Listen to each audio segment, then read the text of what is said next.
सभी श्रोताओं का रामायण की कथा में हार्दिक स्वागत, अभिनंदन। आज के इस वीडियो में आप सभी के सामने प्रस्तुत है जटायु वध। बढ़ते हैं कहानी की तरफ। सीता की करुण पुकार सुनकर जटायु ने उस ओर देखा तथा रावण को सीता सहित विमान में जाते देख बोले, अरे रावण, तू एक पर स्त्री का अपहरण करके ले जा रहा है। अरे लंकेश, ये महाप्रतापी श्री रामचंद्र जी की भार्या हैं। एक राजा होकर तू ऐसा निंदनीय कर्म कैसे कर रहा है? राजा का धर्म तो है पर स्त्री की रक्षा करना। तू काम के वशीभूत होकर अपना विवेक खो बैठा है। छोड़ दे राम की पत्नी को। हे रावण, मेरे समक्ष तू सीता को नहीं ले जा सकता। प्राण रहते तक मैं सीता की रक्षा करूंगा। ठहर, मैं अभी आता हूं तुझसे युद्ध करने। जटायु के इन कठोर अपमानजनक शब्दों को सुनकर रावण उसकी ओर झपटा, जो सीता को मुक्त कराने के लिए विमान की ओर तेजी से बढ़ रहा था।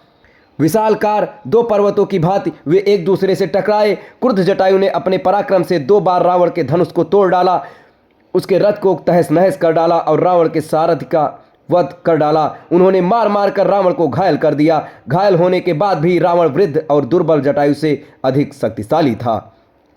अवसर पाकर उसने जटायु की दोनों भुजाएं काट दी। पीड़ा से व्याकुल होकर मूर्छित हो वह पृथ्वी पर गिर पड़ा। जटायु को भूमि पर गिरते देख जानकी हा राम हा लक्ष्मण कहकर विलाप करने लगी। रावण ने सीता को उसके केस पकड़कर उठा लिया और आकाश मार्ग से लंका की ओर उड़ने लगा। उस समय उन्नत भाल वाली सुंदर कृष्ण केशों वाली गौरवर्णा मृगनयनी जानकी का ये सुंदर मुख रावण की गोद में पड़ा ऐसा प्रतीत हो रहा था जैसे पूर्णमासी का चंद्रमा नीले बादलों को चीर कर चमक रहा हो। सीता का क्रंदन सुनकर वन के सिंह, बाघ, मृग आदि रावण से कुपित होकर उसके विमान के नीचे उसके पीछे पीछे दौड़ने लगे। पर्वत से गिरते हुए जल प्रताप ऐसे प्रतीत हो रहे थे मानो वे सीता के दुख से दुखी होकर करुण क्रंदन करते हुए अश्रु बहा रहे हों। श्वेत बादल से आच्छादित सूर्य भी ऐसा प्रतीत हो रहा था जैसे अपनी कुलवधु की दुर्दशा देखकर उसका मुख श्रीहीन हो गया हो। सब सीता के दुख से दुखी हो रहे थे। दुष्ट रावण से मुक्ति का कोई उपाय न देखकर सीता दीनतापूर्वक परमात्मा से प्रार्थना करने लगी, हे परमपिता परमात्मा, हे प्रभु, मेरी रक्षा करो हे सर्वशक्तिमान। इस समय मेरी रक्षा करने वाला तुम्हारे अतिरिक्त और कोई नहीं है। हे दयामय, मेरे सतीत्व की रक्षा करने वाले केवल तुम ही हो। मार्ग में सीता ने नीचे एक पर्वत पर 5 वानरों को बैठे देखा। उनको देखकर सीता ने यह सोचकर कि शायद ये राम को मेरा समाचार बता सकें, अपने सुनहरे रंग की रेशमा चादर में वस्त्र आभूषण बांधकर उसे उन वानरों के बीच गिरा दिया। तीव्र गति से उड़ने में व्यस्त रावण को सीता के इस कार्य का बोध नहीं हो पाया। वनों, पर्वतों और सागर को पार करता हुआ रावण सीता सहित लंकापुरी में पहुंचा।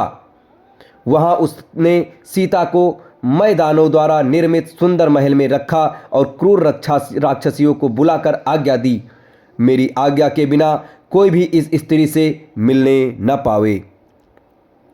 ये जो भी वस्त्र, आभूषण, खाद्य पदार्थ मांगे वह तत्काल इसे दिया जाए। इसे किसी भी प्रकार का कष्ट नहीं होना चाहिए और ना कोई तिरस्कार करे। अवज्ञा करने वालों को मृत्युदंड मिलेगा।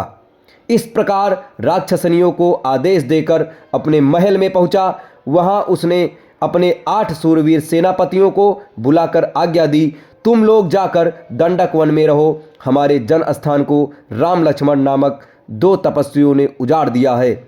तुम वहां रहकर उनकी गतिविधियों पर दृष्टि रखो और उनकी सूचना मुझे यथाशीघ्र देते रहो। अवसर पाकर उन दोनों की हत्या कर डालो। मैं तुम्हारे पराक्रम से भली भांति परिचित हूं, इसीलिए उन्हें मारने का दायित्व तुम्हें सौंप रहा हूं। उन्हें इस प्रकार आदेश देकर वह कामी व राक्षस वासना से पीड़ित होकर सीता से मिलने के लिए चल पड़ा। अब इसके आगे की कथा आपको अगली वीडियो में बताई जाएगी। तब तक हमारे साथ बने रहें। धन्यवाद।